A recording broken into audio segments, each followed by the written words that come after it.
Ahoy friends, welcome back to building the Alpha Dory, a project to build a 1890s era marblehead racing dory in the style of William Chamberlain.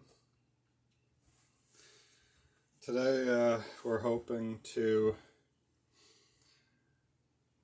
finish nailing together the bottom and also get around to cutting out some of the bits and pieces that are needed to start in with the framing, specifically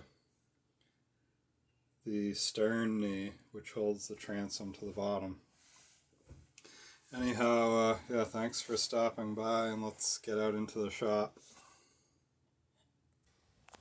One quick thing that I just needed to mention before we head out into the shop was, the lilacs are definitely in bloom, but there's hardly any bees on them. But there's definitely bees out and about. They're actually all up in this.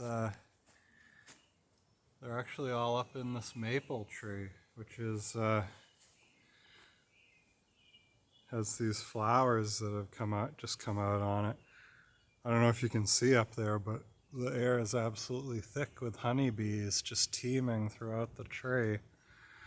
So apparently they're craving whatever is in these sweet little flower blooms. Yeah, who would have thought that a maple tree would be one of the bees' favorite spots?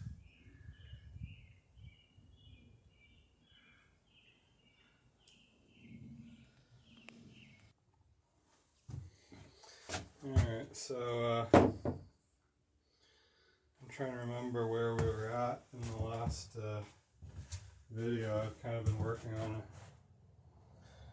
another couple boat projects in the meantime. So first thing to do is, so I got the bottom all riveted up, the cross cleats. So the first thing to do is to pick up the copper leavings from the riveting. I try to save those. I got a can about half full here from a previous boat, Centennial. I don't know where I had another jar of copper too. I don't know where I put it, but it's around. Might actually be out in the workshop, out in the metal shop, out back. I got a little bit of bronze mixed in there as well from other previous. This is actually from 2005 when I built the Ipswich Bay 18. So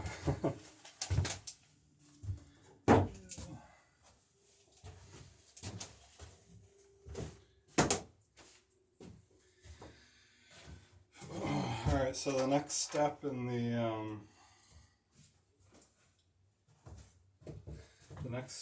the bottom building process is a pretty small one, but it's fairly important. Before I go and start planing like crazy along the sides of the planks to get the right bevel, I want to make sure that the very ends of the two side planks where they taper out to nothing are tacked in place, because if you're planing and those planks move, especially if they're bowed outward, you'll get a nice straight line. And then when you bring them in tight, if there's like a tiny bit of a gap, you bring them in tight, then that gap is transferred from between the planks to the outside edge that you just planed to receive the garboard plank. And all of a sudden you've got a little gap between your bottom and your garboard. So you'll see how we tack those in place. It's pretty self-explanatory, but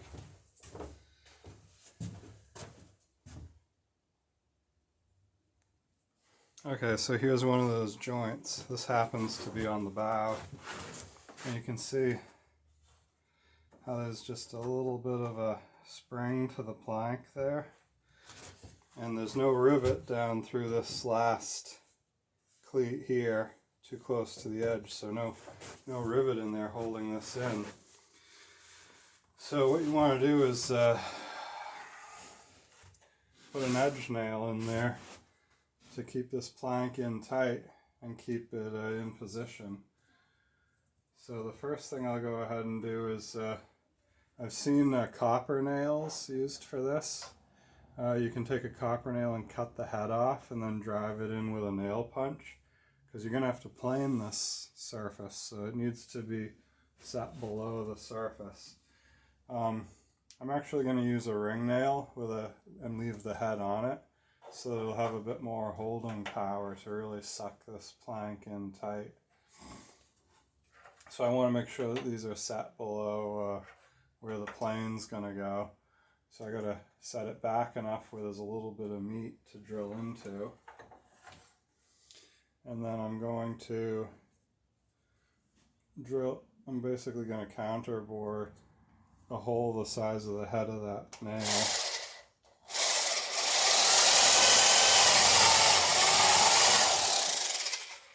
To the depth that I want to set the nail at.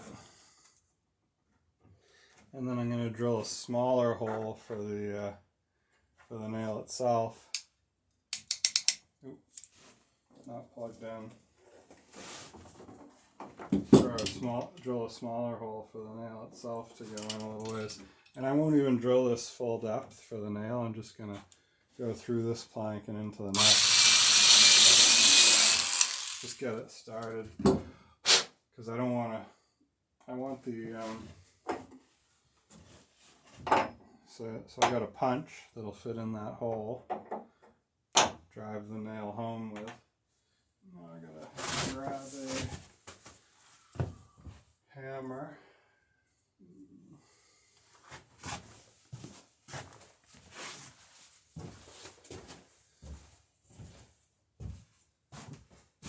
I thought I had one out here. Oh, there it is.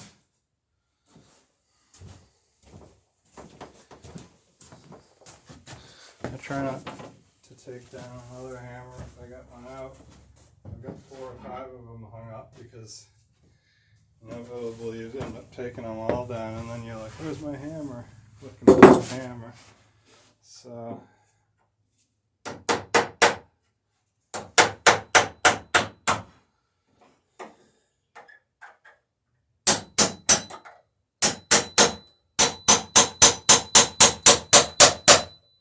yeah, you can hear it when it starts to tighten up.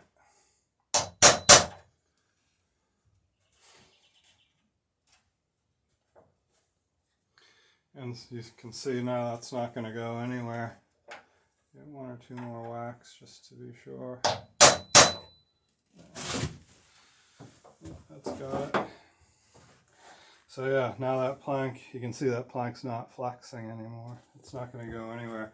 So when we plane it, it won't be flexing and moving, and then when we bring it into its final shape, there won't be a gap there, you know, once we've planed that surface flat.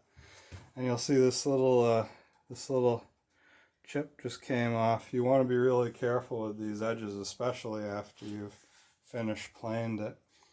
But there's something we do along this edge to make sure that chips like that don't come up when you know, after the plank is ready to go on. And I'll show you that another time when we get to it.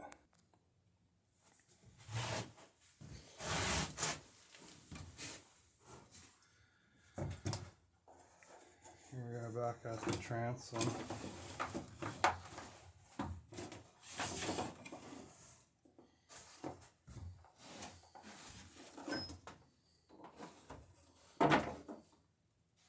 This one's in really tight already, but it's definitely worth putting a nail in it anyway. Keep it from going anywhere.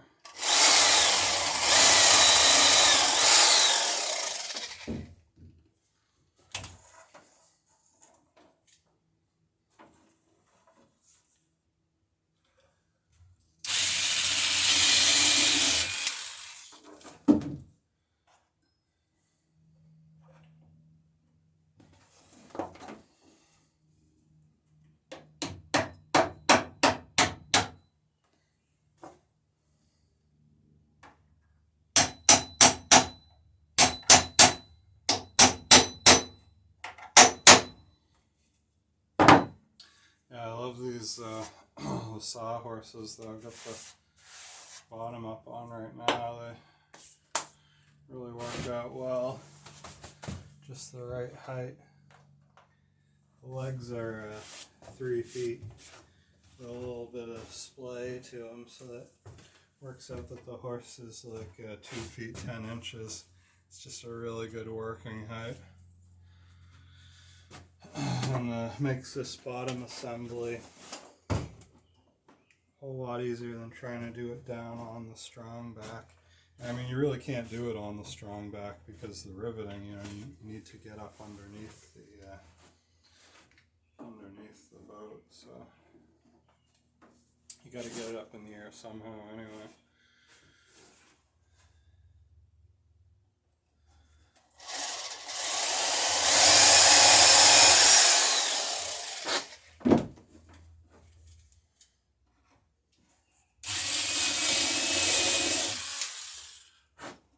So no glue or anything in the boat at this point.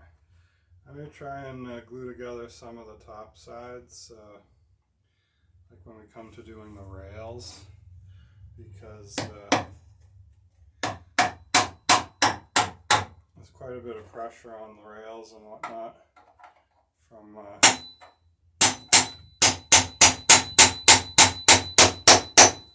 the rig. That pulled in nice and tight. But right up until we get into the rails, everything's just held together with mechanical fasteners, sort of the old-fashioned way.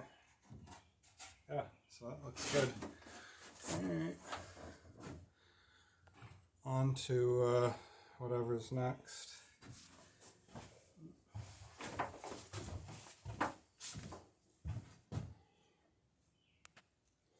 Okay, so what's next is the transom knee. I want to get this cut out and shape down the size so that everything can get ready to go together at once here when we once we get the frames on and the stem on. I want the transom ready to go as well. So this is the pattern for the Alpha Dory transom knee. So one side of this, it should be pretty symmetrical. One side of this goes against the bottom of the boat, and the other surface is attached to the transom, and this is what gives the transom its strength, attaching it to the bottom of the boat.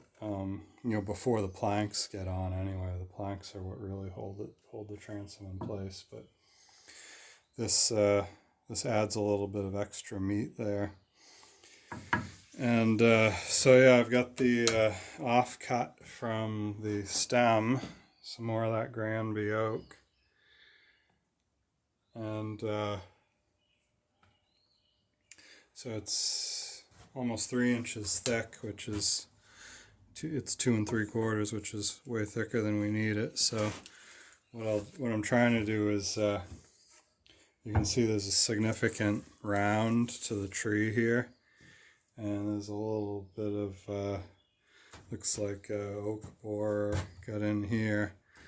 You can see the good size holes they leave. So yeah, so I'll cut this out of the log, and then we'll lose a lot of this rounded section, because this is going to come down to a little bit less than 2 inches final thickness. So there's plenty of good wood in this log this part of the log to get the knee out of. And we got the new bandsaw blade in, so should be ready to roll.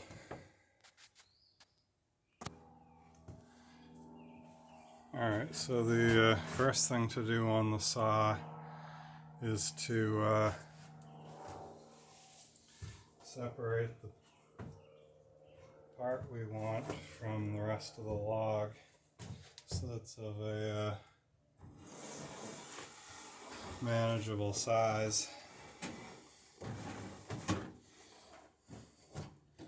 adjust the guide to so the wood will fit. Looks good.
Okay, so that next thing for us to do is mark the cut lines for 2 inches. And yeah, we'll take a little bit less than a 1/4 inch off this side, and almost 3/4 of an inch off this side, which will leave us with a knee that's a little bit strong of 1 3/4, creeping up on 2 inches.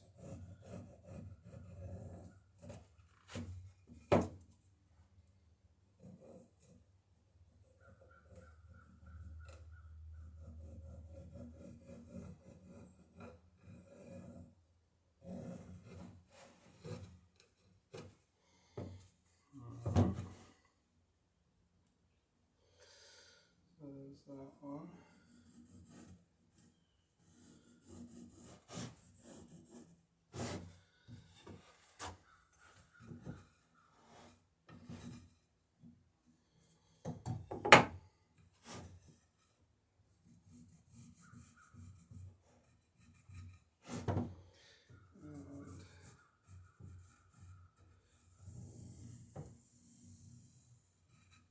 as that one. Alright, so yeah, gosh, this one, it's almost worth just taking it off with the running it through the plane, the thickness planer. This one's definitely worth taking off on the bandsaw, resawing this.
Okay, so that's brought that down pretty close to a usable size.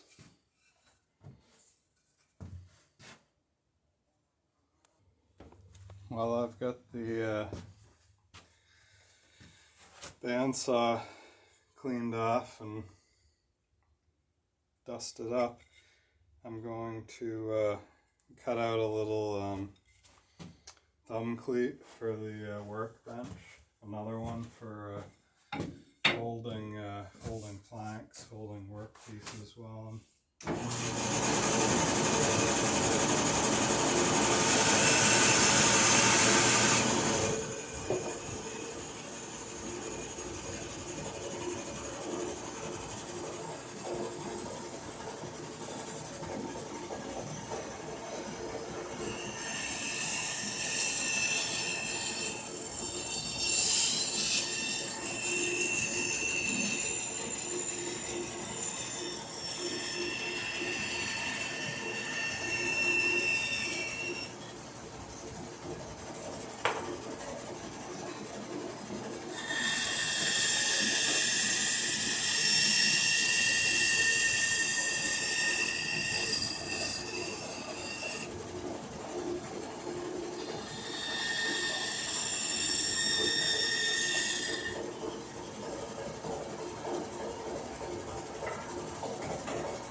it's just clamps to the side of the bench, and then a board that you're working on, a plank that you're working on, slots down in there, and then it's clamped on the other end by the bench vise.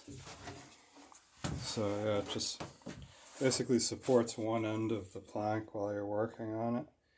And I figured it'd be nice to have two of them if I wanted, so I could have it supported in two spots, or just grab one and use it. Thanks for dropping by the shop for building the Alpha Dory. Next video we're hoping to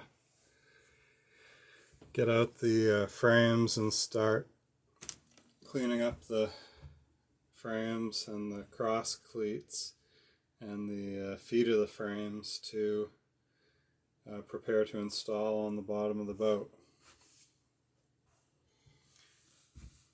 Anyway, have a great day, and see y'all later.